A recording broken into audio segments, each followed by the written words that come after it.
Salut și bine ai venit la Runa de Sol, ediția din seria Piloanele Educației, ediția prin care încerc atât să îmi prezint capacitatea de înțelegere și practic iluminarea care acel stadiu de iluminare care poate fi ușor recunoscut de către o persoană care cu siguranță are aceeași pregătire. Și nu numai. Dacă vă deschideți inima, cu siguranță veți simți și inima mea. Ați venit, mă bucur că sunteți aici, mă întreb ce faceți, cum sunteți, cum vă simțiți astăzi. Văd că pe zi ce trece deveniți din ce în ce mai interesați și din ce în ce mai mulți și sunt foarte bucuroasă că munca mea nu va rămâne nedescoperită. Am nevoie ca împreună să creștem vibrația, atât prin a ne reeduca mintea, prin a ne reprograma mintea conștientă, cât a atinge transformările necesare pentru a produce o transformare și la nivel de minte inconștientă. Dar este foarte, foarte importantă reprogramarea mentală, așa că eu îți propun să urmărești ceea ce îți voi spune și să iei ceea ce consideri tu că este benefic pentru tine. Astăzi m-am decis să vorbesc despre un subiect destul de complex și complicat. Acest subiect se numește karma și reîncarnare. Ești pregătit? Astăzi voi vorbi ca un om care este pasionat de hipnoză. De când sunt copilă sunt foarte, foarte pasionată de acest subiect. Am lucrat cu mai mulți oameni pe această temă, personal, pentru mine, pentru vindecarea și evoluția mea, și consider că este o tehnică extraordinar de benefică, iar la rândul meu am avut grupuri de oameni cu care am lucrat hipnoza, mai degrabă un fel de hipnoză, semi-hipnoză, o meditație activă, care a ajutat lumea să se reconecteze la copilul lor interior și să se regăsească cu sinele lor. Pentru mine a fost un succes, veți vedea fotografiile pe site-ul pe care vi-l voi prezenta până la urmă. Încă din păcate sunt perfecționistă și totul lălăi că aia nu e, că n-am bloguri, că n-am aia, dar până la urmă vi-l voi prezenta așa cum este și în timp îl voi crește în ritmul în care voi putea să-l cresc. Stadiul de hipnoză eu reușesc să îl ating chiar și în mod normal. Viziunile care revin intrând în câmpul energetic al unui om sau chiar cerând ghidare de la divinitate, îmi arată lucruri despre acel om, dacă este necesar. Nu-mi place să mă complic, nu sunt un spion, am anumite reguli, nu calc peste liberul arbitru al oamenilor. Bun. Te-ai gândit? Ai avut vreodată momentul acela în care ai simțit că Dumnezeu este nedrept în lumea asta? Ai simțit că în jurul tău se întâmplă lucruri îngrozitoare? Au fost momente în care ai văzut lucruri urâte? Nu vreau să dau acum exemple, nu știu, poți să imaginezi orice fel de situație foarte tragică. Și poate chiar și în viața ta ți s-a întâmplat să dai vina pe divinitate în momentul în care ție lucrurile nu-ți mergeau în felul în care tu credeai că trebuiau să meargă? Sunt sigură că sunt multe situații care au trezit în tine sentimentul de neputință și de asta ai ajuns să te orientezi către divinitate. Da? Dar oare divinitatea este undeva acolo? Oare este pe un nor, un bătrân care stă și dirigează viața tuturor cu o minte umană? Oare el vine și pedepsește oamenii punându-i pe altare? Sau le ia animalele domestice și le arde? Ar fi un Dumnezeu foarte nedrept, nu? Dacă ar fi așa. Dacă așa ar fi de nedrept, nu? Dar să ne întoarcem la tematica de astăzi. Să zicem că acel creator cu care noi ne-am obișnuit secole este de fapt altcineva. Și că el a creat așa un joc în care să aibă acces la toate sufletele de aici, pe care unele le preferă și le ține ostatice în karma, reciclându-le. Să zicem că asta ar fi un scenariu plauzibil. Vreau să îți propun un fel de joc mental în care tu să îți imaginezi acest scenariu. Și te rog să-mi spui ce părere ai. Deci, îl avem pe acest fals Dumnezeu care la începuturile planetei a venit și s-a dat Dumnezeu. Așa e fetișului, așa îi place lui, da? S-a dat Dumnezeu și a creat el așa, a văzut că e bine pe tronul lui Dumnezeu, s-a dat el un bătrân bărbos, s-a scos din inima oamenilor și s-a pus pe un nor și toată lumea se raportează la el ca fiind pe acel nor într-un anumit cer, pe un cer, da? Iar oamenii, în loc să... Mi-a venit în minte o poveste, o bucată dintr-o poveste care mi se pare că se potrivește foarte bine. Și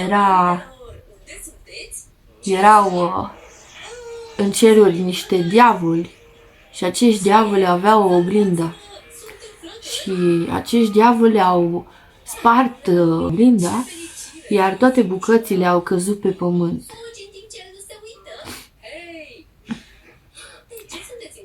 Și le-au intrat în inima oamenilor. Acea oglindă a căzut pe pământ și pe pământ a intrat în inima oamenilor.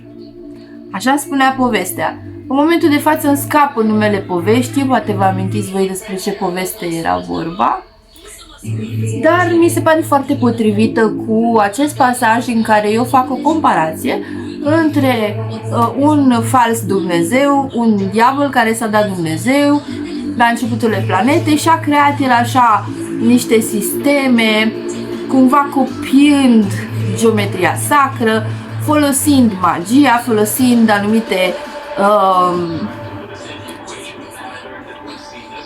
tehnici de manipulare pentru a centraliza energia oamenilor. Cum a făcut asta? Karma și reîncarnare. Există această ciclitate, da? Se zice că te naști într-un spital, crești, te căsătorești la primărie și la biserică, iar apoi mori și ți se pune o cruce într-un cimitir, tot biserica. Și acum am să vă fac așa un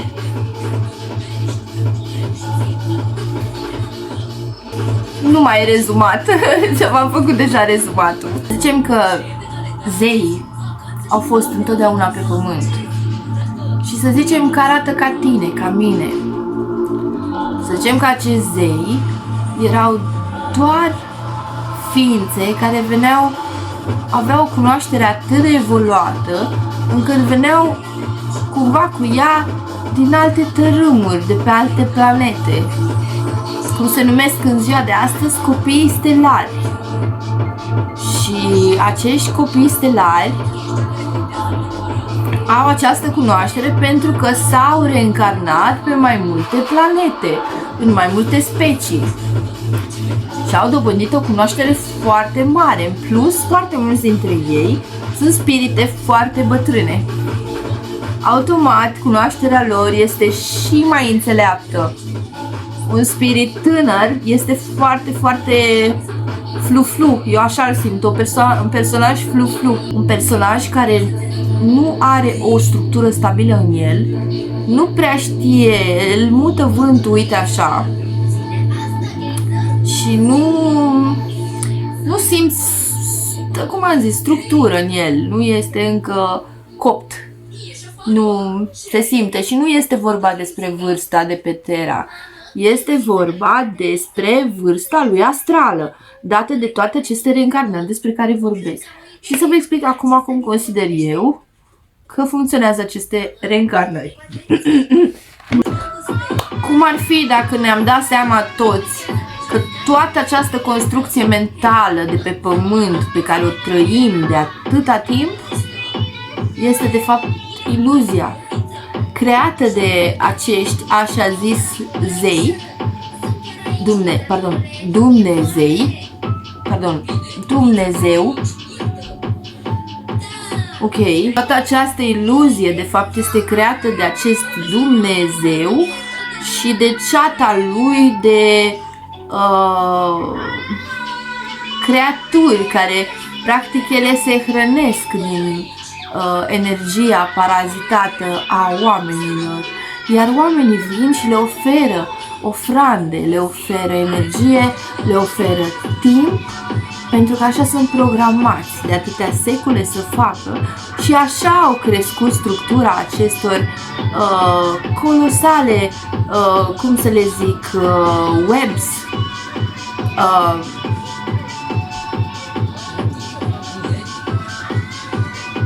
plase de păienjeni în care se învârt în această dimensiune pe care noi nu o vedem, care poate fi chiar subconștientul nostru. Acei paraziți, de fapt, pe care noi nu-i vedem, să fie, de fapt, să trăiască în subconștientul nostru și să se hrănească cu energia noastră, dar noi să le dăm acces prin anumite lucruri. Și acum, ascultați-mă!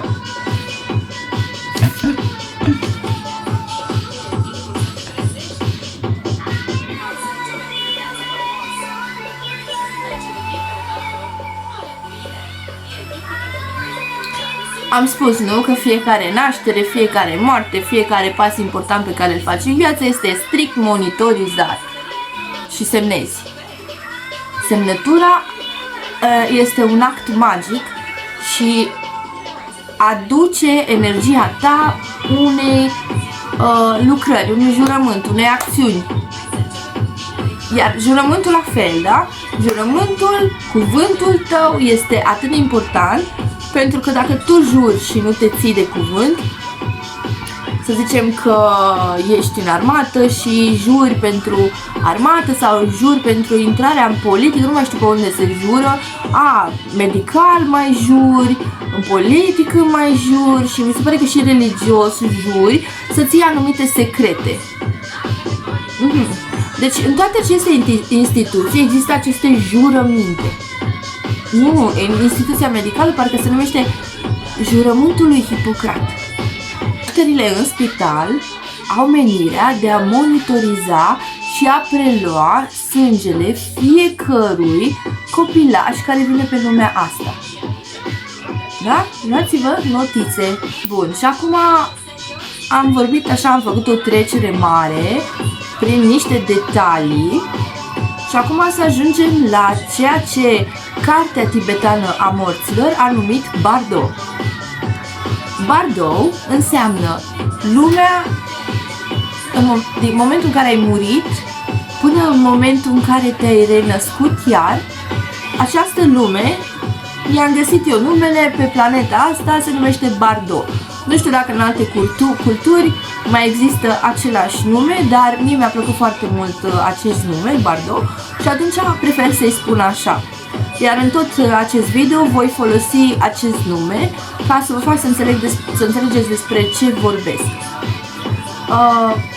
Bardoul este acea clipă care nu are timp, pentru că timpul există doar aici, în lumea 3D, în lumea terestră. Timpul structurat, așa cum îl cunoaștem noi aici, există doar aici. În rest, nu există timpul. Deci să zicem că ai murit acum, ți s-a pus o cruce și ai intrat în Bardo. În Bardo, acel timp care poate fi o milisecundă sau 10 ani, de fapt în timpul terestru poate însemna cu totul altfel de timp. Poate însemna 3 ani, sau poate însemna 7, sau poate însemna 200. Este relativ în funcție de ceea ce tu trebuie să trăiești. Pentru că, și cum, și cine decide ceea ce tu trebuie să trăiești. Nu e că tu te duci acolo și îți bifezi chestiile pe care trebuie să le trăiești, nu. Înainte să te naști în această viață, practic tu ai venit cu o filă dintr-o viață trecută. Acea viață o numesc o filă. Și altă viață de dinainte, altă filă. Și altă viață de dinainte, altă filă. Așa cartea ta este mai mare sau mai mică în funcție de câte file are. Ok? Ca și cerculețele de la arbore. Știi că poți să numeri câți ani are un arbore dacă îi vezi cerculețele din interiorul lui. Așa se măsoară vârsta arborilor. Așa zic și eu despre vârsta oamenilor. Să zicem că o putem număra prin aceste file. Ok? Sunt convinsă de reîncarnare pentru că am văzut asta în propria mea experiență, împreună cu alți oameni cu care ne-am întâlnit și ne-am regăsit și ne-am reamintit cine am fost și am rezolvat împreună quest-uri sau am înțeles lucruri importante, ne-am ajutat unii pe alții și apoi fiecare și-a văzut de drumul lui. Dar fiecare ne-am recunoscut acele vieți trăite într-un anumit timp. Și crede-mă că tot întâlnesc oameni de care ne tot amintesc tot felul de lucruri. Astăzi, de exemplu, m-am întâlnit cu un preot din Atlantida. Și asta este foarte interesant pentru că asta înseamnă că voi ajunge și mai aproape de o misiune, una dintre misiunile mele și asta nu o voi divulga aici, dar va deveni exciting. Termenul de karmă înseamnă energia pe care tu ai creat-o printr-un eveniment pe care tu l-ai ales. Deci nu te-a obligat nimeni, da? Tu ai ales să faci un anumit eveniment, un rău sau un rău de obicei, da? Karma nu înseamnă bine, karma înseamnă o energie negativă. Și această energie negativă tu ai ales să o creezi făcând o mizerie cuiva. Să zicem că mizeriile sunt de mai multe tipuri, nu mai contează acum să le enumerăm, că ne lungim prea mult. În schimb, Dharma este acea acumulare în aceste file, la fel ca și karma, acumularea din acele file care au colorat această carte mai închis sau mai deschis. În cazul acesta, Dharma fiind, în opinia mea, o culoare mai deschisă sau culori în sine, pentru că culorile sunt cele care reprezintă binele. Cum e albul sau, mă rog, nu ar trebui să dăm conotații, dar sunt niște jocuri pe care le fac acum ca să vă fac să înțelegeți ce vreau să spun. binele pe care l-ai făcut de-a lungul vieților tale ca spirit, oriunde te-ai dus, că ai fost aici, doar aici, pe Terra, sau că ai fost pe alte planete, în alte galaxii, da? Nu contează, binele pe care l-ai făcut vine după tine. Deci, practic, în Bardo te regăsești tu și cu filele cărții tale, cu toate. Și acele file au așa o rezonanță, au ca un fel de sunet, ok? Și acel sunet, acea rezonanță, pentru că, într-adevăr, un lucru real a fost că totul a fost creat prin sunet. Că sunetul, că vocea este cea care creează, da? Gândul, vocea, intenția sunt creatoare. De altfel și desenele, luând în considerare simbolistica magiei. Ok. Atât karma cât și dharma vin după tine ca un bumerang, oriunde te duce. În viața asta nu iei după tine când mori și ajungi în Bardo nimic altceva decât experiențele tale, karma ta și dharma ta. În plus, ce mai iei după tine sunt acele contracte și pacte și jurăminte și promisiuni pe care le-ai îndeplinit sau nu și acele compromisuri care, la fel ca și cele enumerate mai devreme, te fac să îți pierzi sufletul în cazul în care nu le-ai îndeplinit.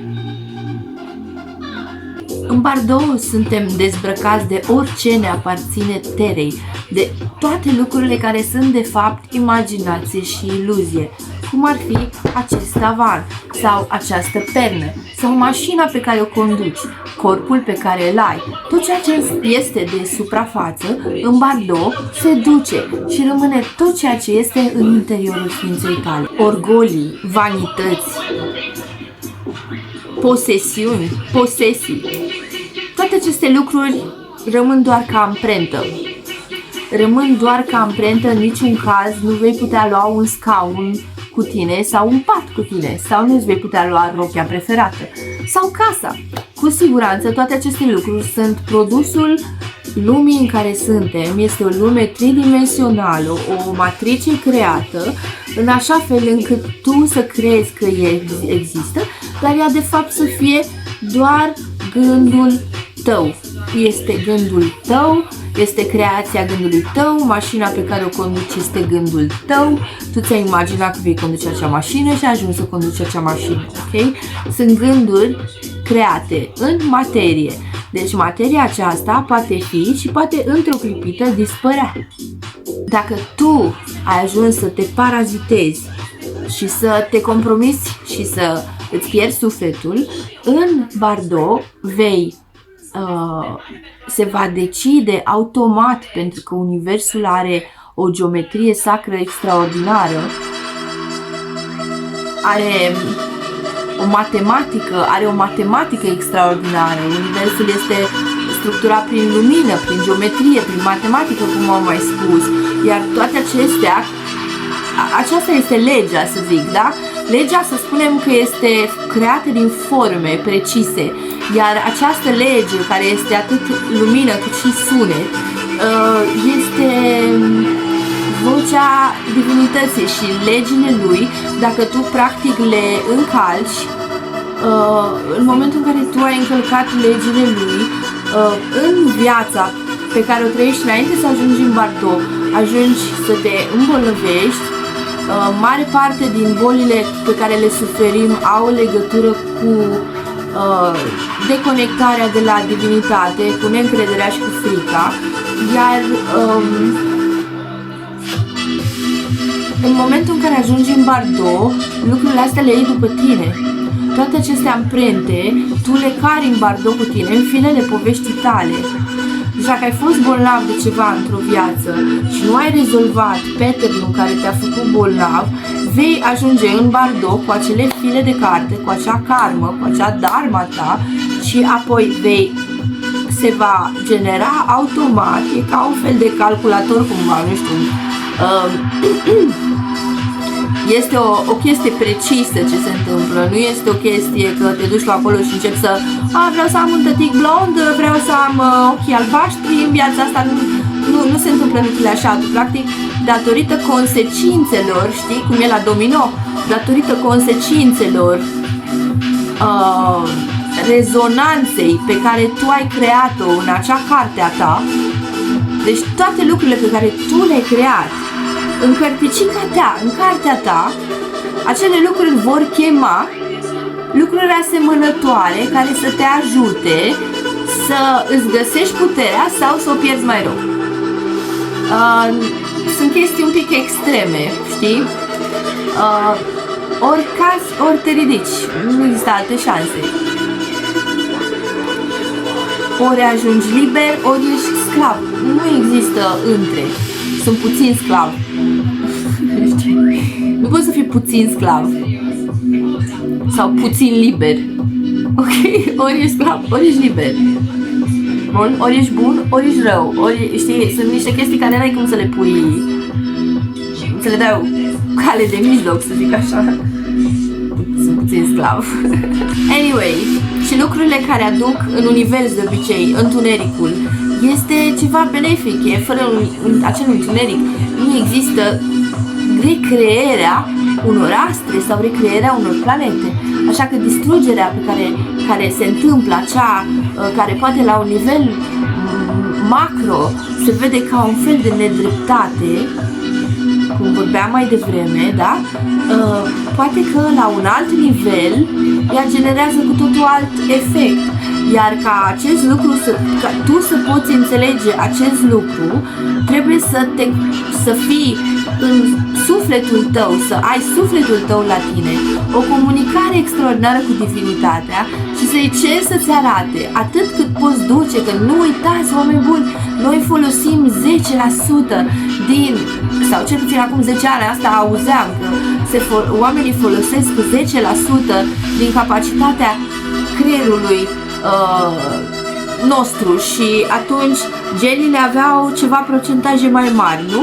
Acum avem IQ-ul, adică mintea, cât poate concepe mintea, și mintea este strict un calculator, ok? E o antenă calculator, ea și primește informații și dă informații, este exact, seamănă puțin și cu receptorii ADN-ului și cu telomerii de acolo și așa.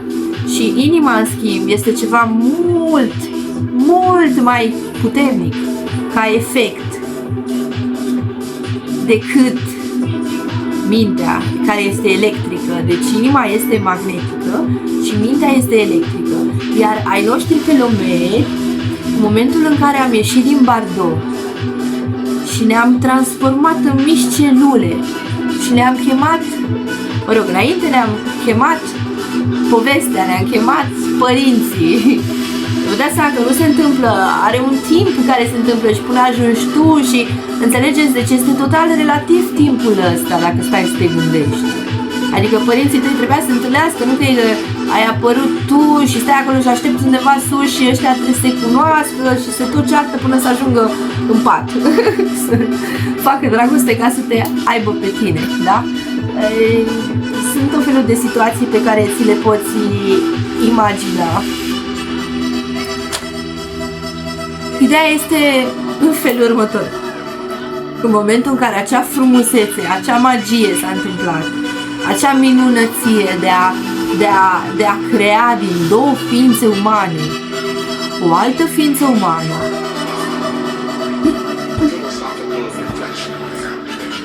este o chestie magică acolo, știi? O chestie, nu știu, se întâlnesc două povești, două cărți, două file, împreună cu alte sute de file din spatele acelor file și alte cărți. Pentru că în momentul în care se formează corpușorul în burtica mamei, da? În momentul acela, când tu te creezi ca o celulă și apoi ca o altă celulă și apoi ca o altă celulă și iarăși o celulă și apoi se formează mânuțele, pielea și, nu știu, arăți așa ca o șopârlă ciudată și apoi se formează primul organ, inima, primul organ intern, dacă primul organ care se creează este pielea, sper să nu vorbesc prostii.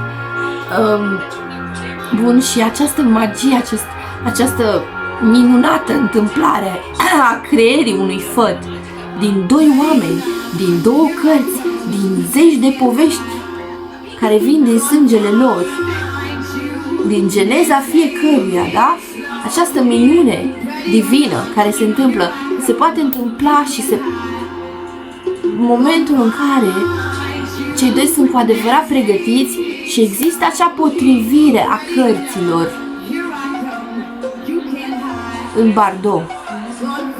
Lucrurile astea sunt deja stabilite de acolo. De asta se spune că există o soartă, un destin, știi?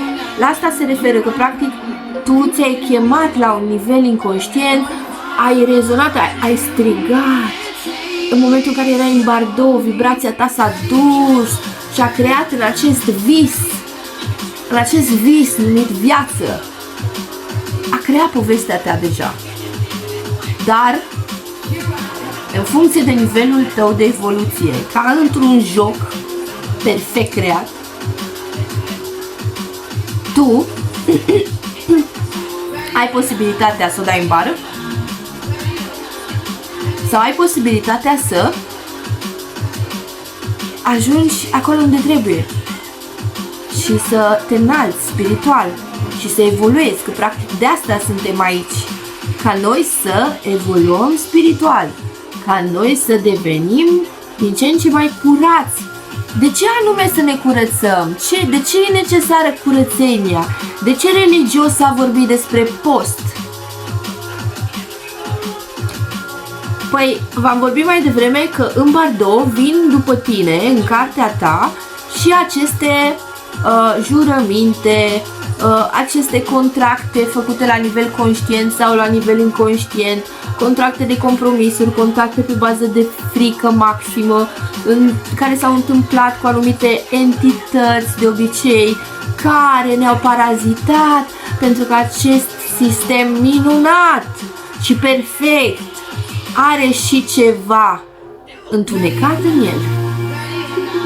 Iar acest sistem este vechi, da? Diavolul este bătrân. Este bătrân ca unii dintre noi. Dar acesta nu este Dumnezeu și nu poate fi Dumnezeu. Pentru că Dumnezeu este iubire pură. Acea informație, acea structură matematică, acea linearitate minunată în ordinea Lui este ceva ce curge prin inimă, prin puterea inimii, în niciun caz prin minte. În schimb, diavolul este minte, diavolul este mental. Dar noi în Bardo suntem compuși din ambele părți, da? Ambele părți, iar noi ce facem? Noi trebuie să alegem. În această viață, când intrăm, trebuie să alegem între aceste două forțe, nu putem să mergem. Și cu toate astea noi mergem cu picioarele în două luntre, da? Dar nu este corect, pentru că ești tăiat, ești dual, ești împărțit, ești divizat, ești în dualitate. Automat nu poate fi real. Alegerile tale automat sunt greșite. Mare majoritate, poate nu toate, dar nu. În viața mea, ca să pot ajunge să înțeleg aceste lucruri și de-a lungul cărții mele, filelor mele, am ajuns să creez mandale, să le distrug, cum făceau budiștii. Cream mandale minunate, le distrugeam. Cream iarăși mandale, iarăși le distrugeam. Pentru că acea distrugere mi era necesară pentru ca eu să cunosc. Pentru că din ceea ce învățasem dintr-o mandală, mă făcea să depășesc acea limită și să ajung să mai creez una și mai complexă. Nu am fost întotdeauna de partea luminii. La începuturile planetei era foarte greu să fii de partea luminii. Atunci erau timpurile acelea care au urmat Babilonului. Deci erau acele timpuri în care oamenii erau întunecați, erau corupți la maxim. Pentru că s-a făcut o creație deja coruptă din esența ei. Esența ei era acestui Dumnezeu, acestui Dumnezeu criminal, acestui Dumnezeu care cerea sacrificii. Automat, din el a fost luată acea bucată de oglindă și implantată în sistemul nostru de telomeri, s-a creat acest corp și odată cu el s-a pasat ceea ce religia a numit păcat. Și s-a refăcut și s-a dublat și s-a dublat și greșelile s-au copiat în ADN, din ADN în ADN, din carte în carte. Am ajuns astăzi aici să vorbim. Odată ce mi-amintesc de partea mea de preoție întunecată de atunci, știu foarte bine să recunosc întunericul. Am experiența asta foarte bine plantată în subconștientul meu și am o abilitate de a mirosi tot ceea ce este în spatele cortinei, tot ceea ce este mistic, tot ceea ce este abstract, sublim, interdimensional. După ce în Bordeaux am plecat cu karma noastră și am întâlnit karma din neamurile celor doi părinți ale noștri, cărțile lor, din acel moment noi avem 3 direcții pe care trebuie să le rezolvăm. O responsabilitate destul de mare pe care nu o înțelegem că noi trebuie să ne o asumăm. E posibil să repetăm din neamurile respective situații sau povești care ne aduc boli ereditare sau care ne aduc blocaje sau care teste foarte grele spirituale care ne fac să evoluăm sau să cădem, cum au mai căzut și alți predecesori ai noștri. În Bordeaux, în momentul în care tu treci către o nouă viață, îmbraci acele celule, acea karma ta din cartea ta, vei îmbrăca în trupul tău acele povești, acele cărți care se suprapun de la străbunii tăi. Și acele cărți care se suprapun de la străbunii tăi vor deveni pe tine, ok? Vor crea strat după strat trupul tău. De asta noi ne schimbăm uneori imaginea în momentul în care evoluăm. Trupul nostru se schimbă pentru că am dat acele straturi deoparte. Vei conține trăirile lor, testele lor, durerile lor, bolile lor, toate povestile lor se vor suprapune în trupul tău. Și puterea lor de a se iubi pe sine și de a iubi cu adevărat ce înseamnă divinitatea va deveni testul tău cel mai aprig. De asta, în fiecare neam, sunt lucruri care se repetă. Sunt tipare care se repetă. Un așa zis demon încarnat este acela care nu mai are absolut deloc suflet în el. Este trupul lor, că sunt mai mulți pe planetă, vine uneori de demult și este folosit ca vas pentru a conține această energie care de obicei este de joasă frecvență. Foarte joasă frecvență, adică a să înțelegi ce înseamnă chestia asta, este foarte ușor să simți frecvența, în momentul în care știi să citești frecvențele oamenilor, frecvența unui demon sau unei ființe angelice se simte în momentul în care tu recepționezi corect lucrurile. Iar această frecvență este total opusă frecvenței angelice. Minus, plus, jos, înalt. Misiunea pe care tu le ai aici este să îți recuperezi aceste bucăți de suflet pe care le-ai pierdut în fiecare filă în care ai trecut, adică în fiecare viață, și să lucrezi la a înțelege de ce ți-ai pierdut acel suflet. Că ai făcut-o prin atașamente, atașamente față de materie de obicei, da? Atașamente față de casă, atașamente față de bani, atașamente față de, mă rog, orice ține de materie, da? Sau atașamente emoționale, sau atașamente mentale, sau obsesii, sau chestii mai grave, gen crime, sau trădări, sau nu știu, poate că ai fost leneș, poate că ai abuzat de cineva, poate că ai făcut incest, poate că ai făcut o felul de alte chestii, care toate la un moment dat sunt de fapt compromisuri ale sufletului, pentru că sufletul nu ar lua-o în direcția lui corectă, că divinitatea adevărată este acea structură perfectă. E o explicație a mea, adică poți să o vezi cum vrei tu, dar eu așa o văd. Eu văd o structură geometrică perfectă, compusă din mandale, compusă din forme geometrice foarte frumoase, care în general au legi, pentru că de asta sunt forme geometrice, pentru că e ca un fel de lege, înțelegi? Și această lege, dacă tu o depășești și începi cu o măzgălitură, atunci universul o va plia la loc și tu te va lovi. Pentru că automat nu face parte din structura lui originală. Iar ceea ce se întâmplă acum pe Terra nu este structura originală a divinității primordiale, da? A celui care a creat tot universul. Dorințele se îndeplinesc cu este a aceluia care s-a dat drept Dumnezeu. De asta este după chipul și asemănarea lui.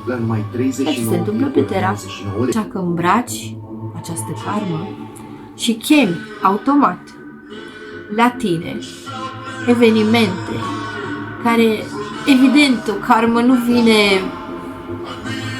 cu să țipe la tine că e o karmă, ok? Ca tu să poți să intri în acel joc iluzoriu, pentru că majoritatea karmelor sunt iluzii. Tu ai impresia că ai întâlnit marea iubire a vieții tale și de fapt este persoana care vine să-ți vindece sau să-ți stârnească un abuz și mai mare în funcție de ceea ce ai tu de învățat acolo, da? Pentru astăzi este suficient.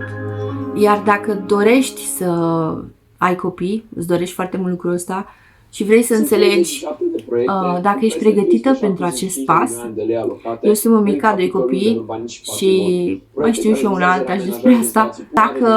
Dacă ești însărcinată și ai nevoie de un ghid care să te facă să vezi diferit sarcina, te invit să mă contactezi și să lucrăm împreună.